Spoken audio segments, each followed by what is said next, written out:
और इस वक्त की बड़ी खबर आपको बता दें, कांग्रेस नेता आरपीएन सिंह 3 बजे बीजेपी ज्वाइन कर सकते हैं। जो बड़ी खबर सामने आ रही है, बताया ये जा रहा है कि 3 बजे बहुत संभव आरपीएन सिंह बीजेपी ज्वाइन कर सकते हैं। अगर ऐसा होता है तो पहले से ही आपको बता दें कि ये बहुत बड़ा एक तरह से झटका होगा कांग्रेस के लिए, क्योंकि कांग्रेस के बहुत बड़े एक तरह से चेहरा भी रहे हैं और नाम भी रहे हैं आरपीएन सिंह।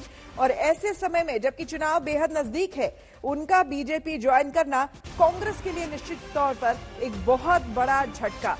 आपको बता दें कि जो खबरें सामने आ रही थी, हालांकि लंबे समय से बीजेपी ज्वाइन करने की खबरें आरपीएन सिंह की आ रही थी, लेकिन अब जो है लगभग तस्वीर साफ हो रही है। बीजेपी पडरौना से आरपीएन सिंह को टिकट दे सकती है और स्वामी प्रसाद मौर्य के खिलाफ उन्हें चुनावी मैदान में उतार सकती है, जो खबरें सामने आ रही है। लेकिन इसमें भी एक दिलचस्प बात यह है कि कल ही कांग्रेस की जो स्टार प्रचारकों की लिस्ट निकली थी, उसमें आरपीएन सिंह का नाम था। और ऐसे में अब जो खबर आ रही है उसके मुताबिक 3 बजे बीजेपी में शामिल हो सकते हैं आरपीएन सिंह। तो बड़ी खबर सामने आ रही है, यानी कि क्या कांग्रेस को स्पष्ट नहीं था, क्या कांग्रेस को इस बारे में जानकारी नहीं थी? क्योंकि एकदम से इस तरह की बातें होती नहीं है। लंबे समय से अफवाहों का बाजार तो पहले से ही गर्म था। हालांकि ये भी बात सही है कि आरपीएन सिंह की तरफ से और अपनी तरफ से ऑफिशियली कुछ नहीं कहा था। और ये देखिए ट्विटर हैंडल आरपीएन सिंह का, ये पहले का ट्विटर हैंडल था आरपीएन सिंह का, और अब जो है इसे हटा दिया गया है। उसमें कांग्रेस का नाम जो है वो हटा दिया गया है। हिमांशु मिश्रा हमारे संवाददाता हमारे साथ जुड़ गए हैं। हिमांशु, क्या खबर? देखिए, लगभग 3 बजे के करीब जो हैं कांग्रेस के बड़े नेता हैं आरपीएन सिंह, वो बीजेपी ज्वाइन करेंगे। और जैसा कि श्वेता आप भी बता रही थी कि कल ही कांग्रेस ने जो अपनी स्टार कैंपेनर की लिस्ट निकाली थी उसमें आरपीएन सिंह का नाम था, लेकिन अब ये कंफर्म हो चुका है कि बीजेपी के अंदर आरपीएन सिंह आ रहे हैं। और बीजेपी ने एक बड़ी सेंध जो है कांग्रेस के अंदर लगाई है। जिस तरीके से पिछले कुछ समय के अंदर आप देखिए कि एक परसेप्शन की लड़ाई चल रही थी, समाजवादी पार्टी के अंदर बीजेपी के कुछ नेता छोड़ के गए थे, उसी की रणनीति के तहत आरपीएन सिंह को बीजेपी लेके आ रही है। और पडरौना से ही आरपीएन सिंह जो है सांसद भी रहे हैं। तो ऐसे में स्वामी प्रसाद मौर्य को किस तरीके से घेरा जाए, उसकी पूरी रणनीति जो है वो बीजेपी ने बनाई और उसी रणनीति के तहत जो है आरपीएन सिंह को आज बीजेपी में शामिल कराया जाएगा। लेकिन इतना जरूर है कि आरपीएन सिंह ने यह साफ कर दिया है, जिस तरीके से उन्होंने कांग्रेस से जुड़े अपने प्रोफाइल के अंदर चेंज किया और अब उन्होंने ये उसमें कांग्रेस से जुड़ी कोई जानकारी उनके ट्विटर हैंडल के अंदर नहीं है। तो मतलब साफ है कि वो कांग्रेस छोड़कर बीजेपी में शामिल हो रहे हैं। बिल्कुल। और हिमांशु, जो मैं उनका ट्विटर हैंडल देख रही हूं, उसमें 2 मिनट पहले का उनका ट्वीट है, जिसमें बाकायदा उन्होंने लिखा है कि today at a time we are celebrating the formation of our great republic. ये देखिए इस्तीफे की खबर बाकायदा जो मैं आपको बता रही थी कि उन्होंने बाकायदा अपने ट्विटर पर इसे डाला हुआ है और लिखा है to the honourable Congress president Shrimati Sonia Gandhi. उन्होंने लिखा है, I hereby tender my resignation from the primary membership of the Indian National Congress with immediate effect. तो उन्होंने अपने मेंबरशिप से रिजाइन किया है, इस्तीफा दिया है। I thank you for providing me an opportunity to serve the nation, people and the party.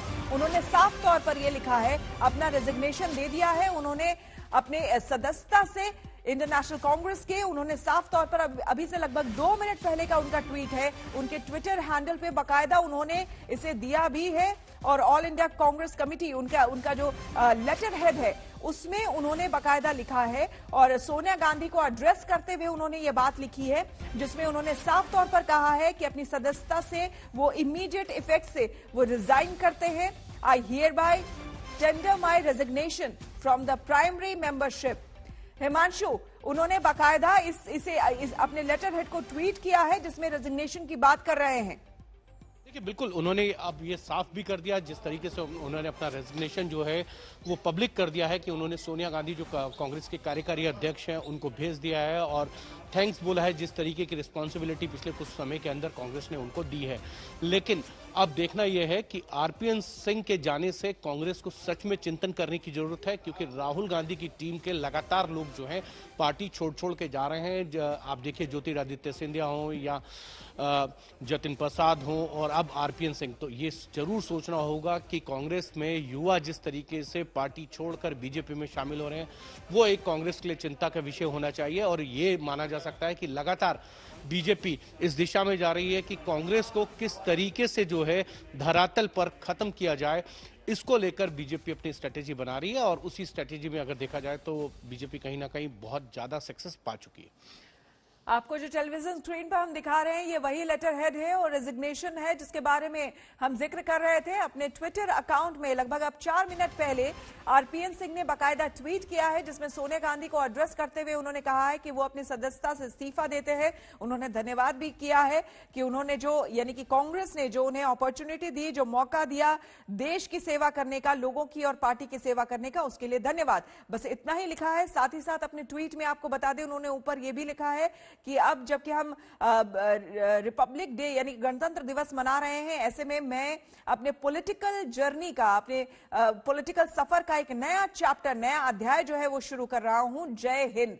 इसके साथ ही उन्होंने ये लेटर हेड अपने ट्विटर अकाउंट पर डाला है और जिसमें अपने राजनीतिक पारी की एक नई शुरुआत का जिक्र उन्होंने किया। हिमांशु हमारे साथ बने हुए। हिमांशु, हालांकि आरपीएन सिंह को लेकर और बीजेपी से उनका जिस तरह का रहा है पिछले समय से जो बातचीत चलती रही है, इसको लेकर अफवाहें उड़ती रही, लेकिन जब ये बात इतनी पुख्ता थी और आज जब ज्वाइन करने की भी बात सामने आ रही है 3 बजे बीजेपी को, तो ऐसे में कल ही कांग्रेस का स्टार कैंपेनर के तौर पर आरपीएन सिंह का नाम घोषित करना, इसके क्या मायने?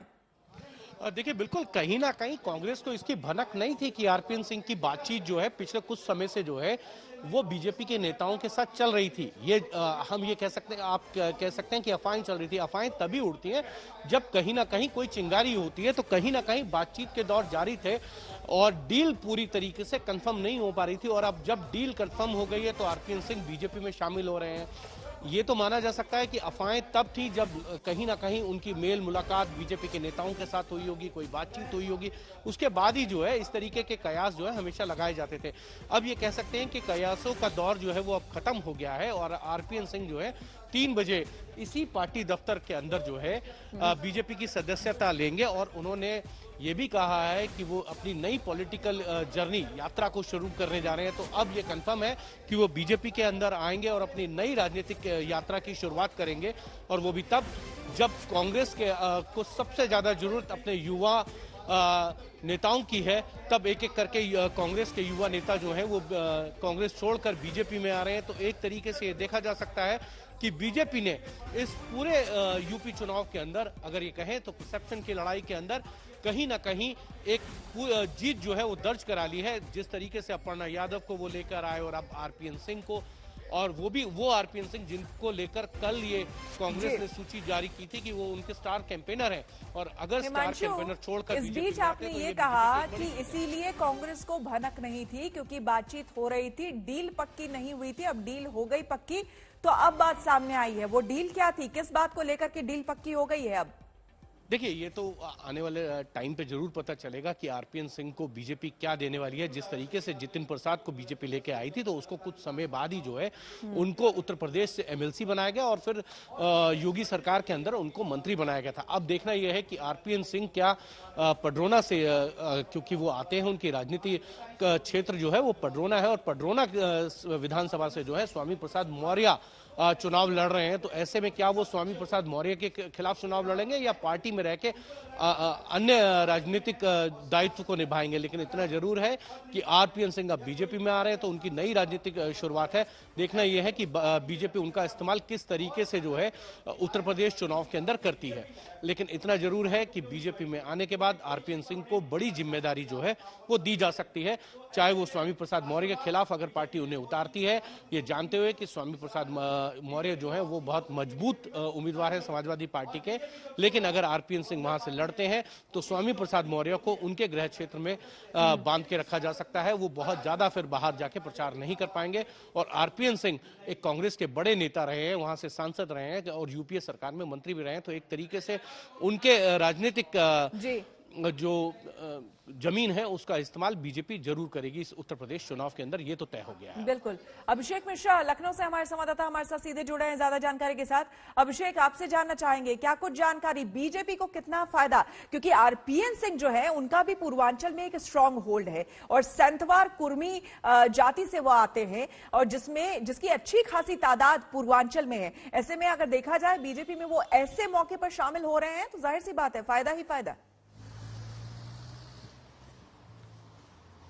देखिए बिल्कुल श्वेता, पूर्वांचल की लड़ाई बीजेपी और समाजवादी पार्टी दोनों के लिए बेहद महत्वपूर्ण हो जाती है। पिछले दिनों भी हमने देखा कि किस तरीके से अलग अलग नेताओं को बीजेपी में एंट्री कराने की पूरी तरीके से रणनीति रही और उसमें खासतौर पर आरपीएन सिंह अगर आते हैं तो पडरौना की सीट जो कि काफी महत्वपूर्ण हो जाएगी, क्योंकि स्वामी प्रसाद मौर्य वहां से एमएलए हैं, वो समाजवादी पार्टी में जा चुके हैं और वहां पर जिस तरीके का फीडबैक मिला है वहां से कहीं ना कहीं आरपीएन सिंह अगर ताल ठोकते हैं तो बीजेपी को फायदा देंगे। एक सीट ही नहीं, पूर्वांचल की कई सीटों पर उसका फायदा पड़ेगा। इसके अलावा वहां की जातिगत समीकरणों को भी देखा जाए तो कहीं ना कहीं आरपीएन सिंह का आना भी बीजेपी को फायदा पहुंचा सकता है।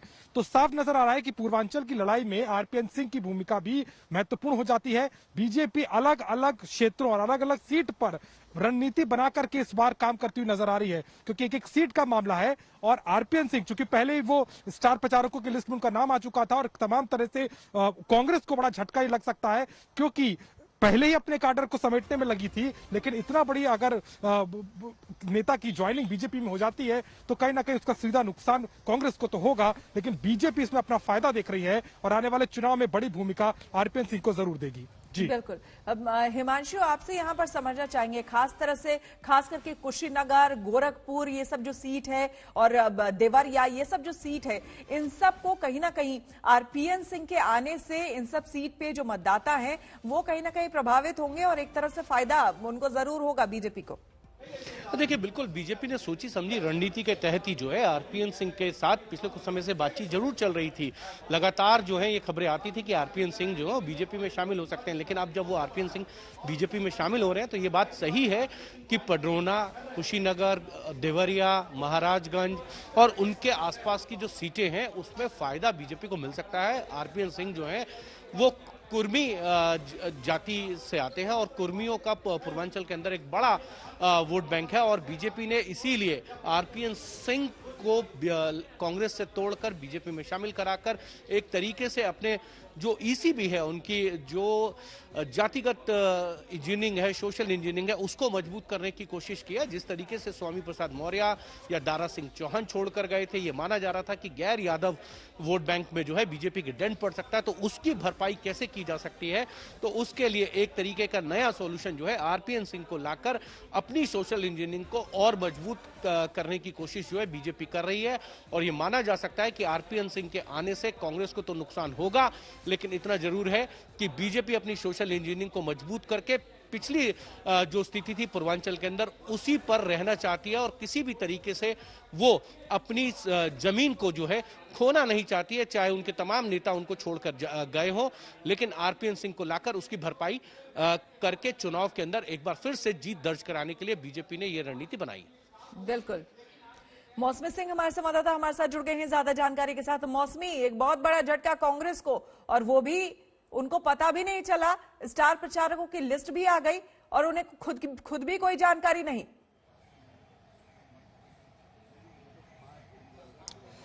देखिए, एक बड़ा झटका कांग्रेस पार्टी के लिए है। हम लोग इस वक्त आरपीएन सिंह के घर के बाहर हैं। जैसे उनका इस्तीफा आया, ये जरूर है कि बहुत समय से कयासबाजी चल रही थी। ये कांग्रेस के भीतर सबको पता था कि कहीं ना कहीं आरपीएन सिंह को लग रहा है कि उनको साइडलाइन किया जा रहा है। तो ऐसा नहीं है कि कांग्रेस में इसकी चर्चा नहीं थी। आरपीएन सिंह उत्तर प्रदेश के पूर्वांचल से आते हैं, कुशीनगर में उनका गढ़ है, उनकी पारंपरिक सीट है।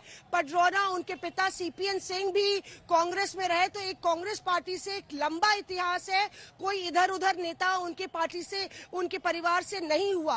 तो ऐसा नहीं है कि जब आरपीएन सिंह और गांधी परिवार, या यूं कह लें कि प्रियंका गांधी के नेतृत्व में जो कांग्रेस चल रही थी उत्तर प्रदेश में, उसमें मतभेद था या दूरियां हुई, तो ये सार्वजनिक था। कई महत्वपूर्ण जैसे कि मैनिफेस्टो लॉन्च किया प्रियंका ने दिल्ली में, youth manifesto manifesto, Rahul Gandhi मौजूद थे, पर आरपीएन सिंह मौजूद नहीं थे।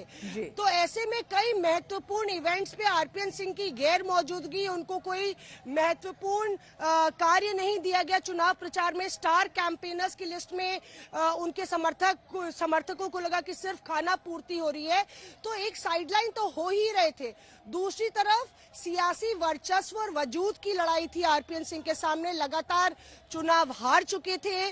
अजय लल्लू, जिनको उन्होंने खुद समर्थन दिया बतौर विधायक की, जब वो लड़े उस समय और उनके हैंडपिक थे, उनको प्रदेश अध्यक्ष बना दिया गया। अजय लल्लू उस इलाके में उनको तवज्जो नहीं दे रहे थे। एक किस्सा बड़ा सबको पता है कि वाराणसी में जब बहुत मेगा रैली कहीं ना हुई कहीं थी, आरपीएन सिंह के साथ भी ये बात जुड़ रही है कि साइडलाइन होते चले गए और ये नाराजगी नजर आ रही थी, उसके बावजूद कुछ किया नहीं गया और आखिरकार ये फैसला।